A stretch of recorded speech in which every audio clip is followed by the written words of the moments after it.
Hello everyone, नमस्कार सगळ्यांना. आज आहे महाशिवरात्री. तर महाशिवरात्रीच्या तुम्हाला सगळ्यांना खूप खूप शुभेच्छा. आपल्याला सगळ्यांना कल्पना आहेच की महादेव भोलेनाथ आहेत आणि ते भक्त जे पण काही मागतात त्यांच्याकडे ते भक्तांची इच्छा पूर्ण करतात. तर शिवरात्रीची पूजा ही 4 प्रहरांमध्ये केली जाते.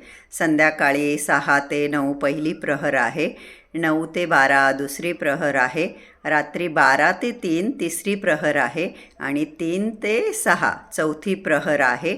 तर या चारही प्रहरीमध्ये जर आपण पूजा केली तर मग तर विचारायलाच नको, खूपच छान. परंतु मला नाही वाटत की खूप सगळ्या मैत्रिणींना किंवा खूप लोकांना हे शक्य होईल.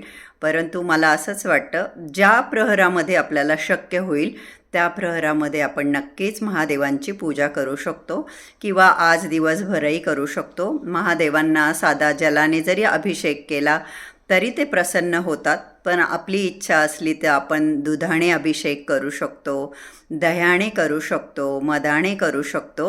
त्याचबरोबर 108 बेलपान देखील महादेवांना अर्पण करू शकतो. तर आजच्या दिवशी 108 बेलपान मिळणं जरा अशक्यच गोष्ट असती, पण मिळालेच तर खूपच छान.